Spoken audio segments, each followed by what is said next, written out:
তারা জানতো ফেরার পথ রক্তে ভেসে যেতে পারে, তবুও গিয়েছিল, কারণ সত্য বলার সাহস তাদের ছিল।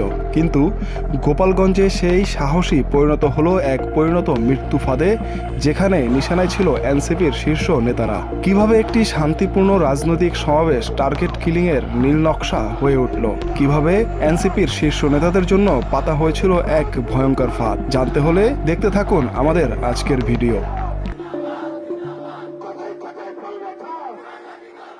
16 জুলাই নবগঠিত রাজনৈতিক জোট এনসিপি গোপালগঞ্জে একটি রাজনৈতিক সমাবেশের ঘোষণা দেয়। গোপালগঞ্জ, যা দীর্ঘদিন ধরে নিষিদ্ধ সংগঠন আওয়ামী লীগের অন্যতম শক্ত ঘাঁটি হিসেবে পরিচিত, সেই জায়গায় এমন একটি সমাবেশ ছিল নিঃসন্দেহে সাহসী পদক্ষেপ। কিন্তু সমাবেশের স্থলে পৌঁছানোর আগেই চারদিক থেকে ঘিরে ফেলে স্থানীয় আওয়ামী সন্ত্রাসীরা, হাতে থাকে দেশীয় অস্ত্র।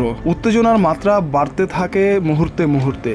কেউ কেউ আগুন ধরিয়ে দেয় পুলিশ ও ইউএনওর গাড়িতে, যেন পরিস্থিতিকে আরো জটিল করে তোলা হয় ইচ্ছাকৃতভাবেই। ঠিক তখনই যখন এনসিপির শীর্ষ নেতারা সমাবেশে যাবে কি না এই সিদ্ধান্ত নিয়ে দ্বিধায় ভুগছিলেন, ঠিক তখনই দলটির নেতা সার্জিসের ফেসবুক ইনবক্সে আসে একটি রহস্যময় বার্তা, যা পাল্টে দেয় পুরো পরিস্থিতির মোড়। বার্তাটি কে পাঠিয়েছিল, কেনই বা এই মুহূর্তেই? সেই বার্তার মধ্যে কি ছিল কোনো হুমকি, নাকি কোনো রক্তাক্ত ষড়যন্ত্রের প্রতিচ্ছবি?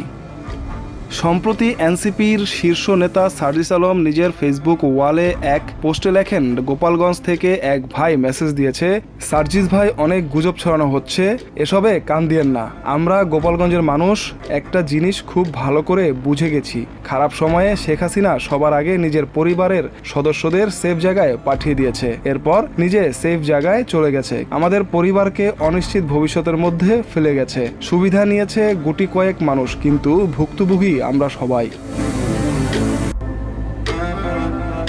তবে কে বা কারা সার্জিসকে এমন বার্তা দিয়েছেন তা উল্লেখ করেনি তিনি, কিন্তু যে বা যারাই সার্জিসকে এমন বার্তা দিয়েছেন সেটা যে এক গভীর ষড়যন্ত্র চলমান পরিস্থিতি তার বড় প্রমাণ। কারণ গোপালগঞ্জে এনসিপির পক্ষে কোনো মিছিল হয়নি, এমনকি আওয়ামী লীগের নেতাকর্মীরা এনসিপির নেতাদের উপর যখন হামলা চালাচ্ছিল তখনও গোপালগঞ্জের স্থানীয়দের প্রতিরোধ করতে দেখা যায়নি। এমত অবস্থায় প্রশ্ন উঠেছে, তাহলে কি সার্জিসদের মিথ্যা বলে গোপালগঞ্জে আমন্ত্রণ জানানো হয়েছিল? বুধবার দুপুরে গোপালগঞ্জ শহরের পৌর পার্ক এলাকায় পুলিশের নিরাপত্তায় সমাবেশ করে এনসিপি। সেখানে নাহিদ ইসলাম, সার্জিস আলম ও আক্তার হোসেন সহ কেন্দ্রীয় নেতারা বক্তব্য রাখেন। সমাবেশ শেষ হওয়ার পর এনসিপি নেতারা যখন গাড়ি বহরে মাদারীপুর রওনা হওয়ার প্রস্তুতি নিচ্ছিলেন, তখন আবারও ছাত্রলীগের কয়েকশো নেতাকর্মী তাদের উপর হামলা চালায়। এরপর থেকে পুলিশ ও সেনাবাহিনীর সঙ্গে হামলাকারীদের ব্যাপক সংঘর্ষ শুরু হয়। পরিস্থিতি নিয়ন্ত্রণে গোপালগঞ্জে কারফিউ জারি করেছে অন্তর্বর্তী সরকার।